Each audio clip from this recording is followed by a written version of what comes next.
have died and 9 others have been injured in an avalanche in the French Alps. It's all right, it's all right.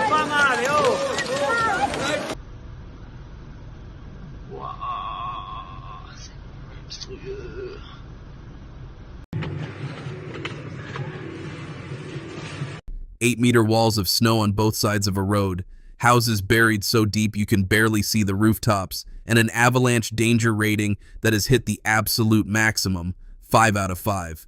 What just happened in the French Alps is something even seasoned mountain experts are calling extraordinary, and the consequences have been devastating.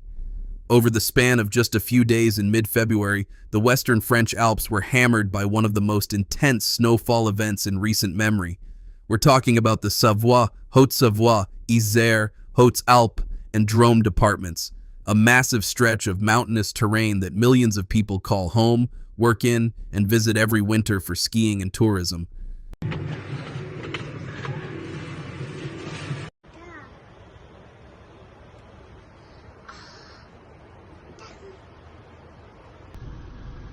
Elle est monstrueuse. Putain, si c'est craignos.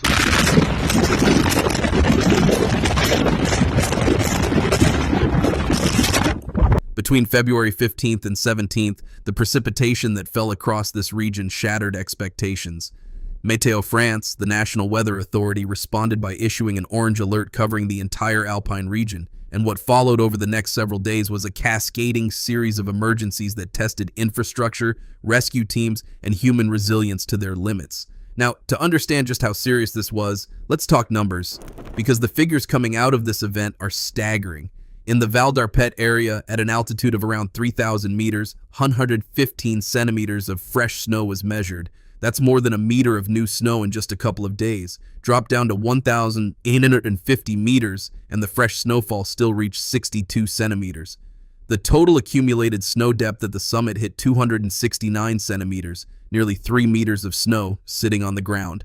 Over in the area of Le Lautare and the surrounding glacier zones above 3,200 meters, snow depth exceeded 200 centimeters, and on the morning of February 20th alone, an additional 10 centimeters fell before most people had even finished their morning coffee. At the ski resorts situated around the 2,000-meter mark, the snow cover was consistently between 2 and 3 meters deep. Popular destinations like La Lachère, La Plagne, Méribel, and Bonneval-sur-Arc found themselves among the hardest hit. These are places that thrive on snow, but this was far beyond what anyone had planned for. So what caused all of this? The culprit was a powerful low-pressure system named Pedro, which swept across France during that week. Pedro didn't just bring snow, it brought ferocious winds at high altitudes. And here's where things get particularly dangerous.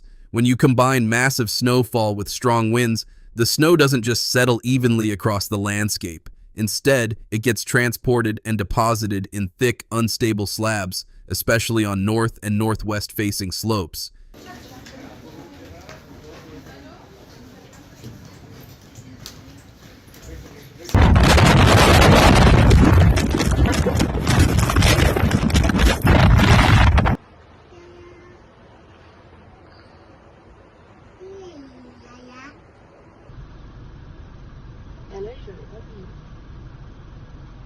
Ça descend bas là par contre. Hein. These wind-loaded accumulations are essentially avalanches waiting to happen.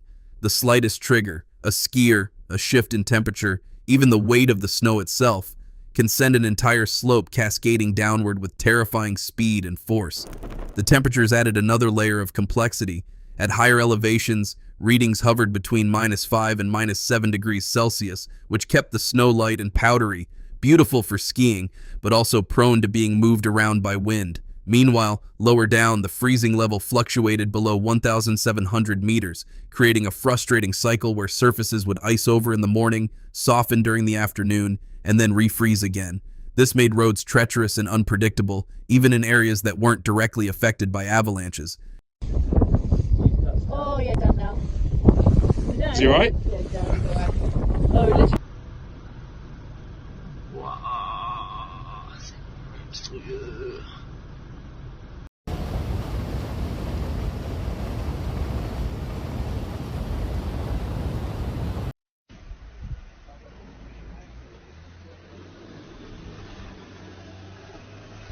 During the worst of the precipitation, visibility at some ski resorts dropped to virtually zero.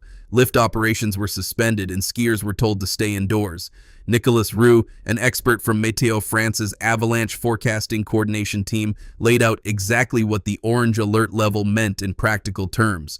There was a genuine risk that large and very large avalanches could reach roads, buildings, and high-altitude infrastructure, and this wasn't theoretical. It happened twice that week in the Maurienne region alone. Here's where the situation went from severe to truly dramatic. Early on Tuesday morning, February 17th, an avalanche swept across the county road connecting Bonneval-sur-Arc and Bessons, burying it under several meters of snow. The road was completely impassable. Crews worked through the day and into the next, and it wasn't until Wednesday afternoon that the route was finally reopened. But when drivers finally passed through, the scene that greeted them was almost surreal. Walls of snow reaching 8 meters high on both sides of the road, creating a narrow canyon of white.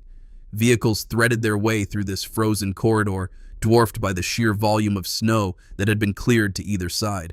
The village of Bonneval-sur-Arc, sitting at 1,800 meters of altitude, looked like something out of a different era entirely.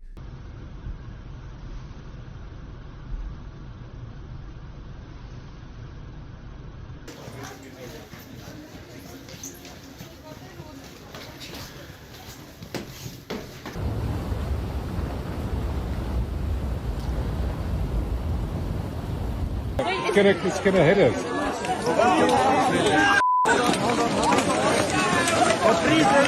Houses were nearly swallowed by snow. Streets had vanished. Measurements taken on rooftops showed more than a meter of accumulation just on the buildings themselves, and residents were dealing with the constant concern of structural strain from the immense weight above them. But the isolation wasn't limited to one village. In the upper reaches of the Chamonix Valley, the Haute-Savoie prefecture officially placed several areas under quarantine, and remarkably, this was the second time in just a matter of days that these communities had been cut off. The road between the villages of Montreuil and Latour was closed to all traffic starting at 10 in the evening on Wednesday, February 18th. Part of Latour had already been unreachable since Monday. Residents found themselves once again completely severed from the outside world. No way in, no way out. Even the famous resort town of Chamonix itself wasn't spared.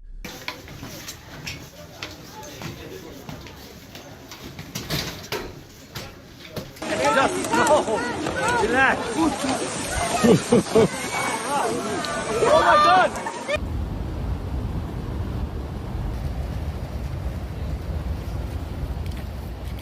This is so cool!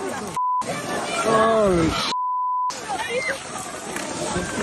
Roads in and around popular ski areas were either temporarily shut down or restricted to vehicles equipped with snow chains.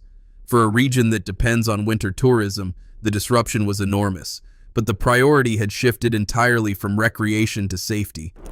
And then there were the losses that no amount of snow clearance or road reopening can undo.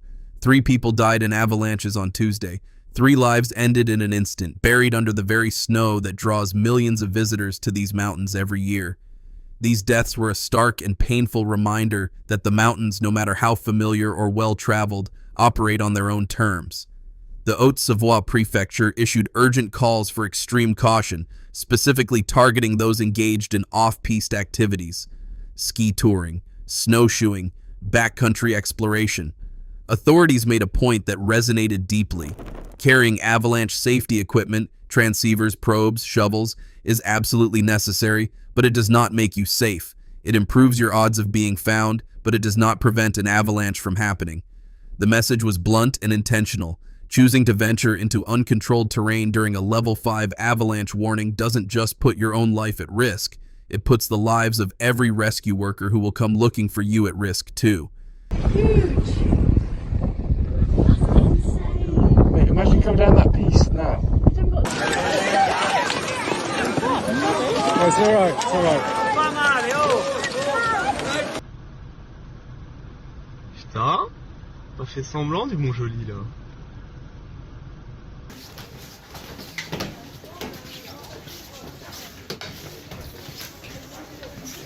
Météo-France had set the avalanche danger at the maximum level of 5 out of 5 across nearly all mountain ranges in the Savoie departments, with only the Treacherous and Bauge ranges receiving a lower rating. 5 out of 5. That rating is rarely issued. It means spontaneous avalanches of destructive size are expected, even on moderate slopes. It means the snowpack is so unstable that simply being in the wrong place at the wrong time can be fatal. As of Friday, a yellow snow and ice warning remained in effect across 7 provinces. The immediate crisis was beginning to ease, with forecasts pointing toward rising temperatures and clearing skies in the days ahead. But, and this is critical, experts were emphatic that the danger was far from over. Warming temperatures can actually destabilize the snowpack further in the short term, triggering wet avalanches as layers that were previously frozen begin to soften and slide. The snow that fell in such enormous quantities doesn't simply become safe because the sun comes out. There's also the issue of roads. Even as conditions improve, moisture left on road surfaces can rapidly transform into black ice, thin, nearly invisible, and extraordinarily dangerous. Drivers were advised to continue carrying chains and to exercise extreme caution on mountain routes, even those that appeared clear. The broader takeaway from this event is something that applies far beyond the French Alps. When nature operates at this scale, when snow depths hit 3 meters, when avalanche ratings max out, when entire villages disappear under white, human systems are pushed to their absolute edge. The infrastructure, the rescue teams, the communication networks, the supply chains, all of it gets tested simultaneously, and the margin for error shrinks to almost nothing. The residents of these alpine communities showed remarkable composure through days of isolation and uncertainty. The rescue teams and security personnel who worked around the clock in dangerous conditions to clear roads, monitor avalanche zones, and keep people safe deserve enormous recognition. These are the people who stand between a severe weather event and a full-scale catastrophe.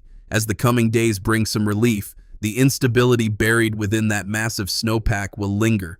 Layers of varying density, temperature, and moisture content create hidden weak points that can give way without warning. The mountains will need time, potentially weeks, before conditions truly stabilize. Until then, caution isn't optional. It's the price of coexistence with some of the most powerful and unpredictable terrain on Earth. That's it for today, folks. See you in the next video.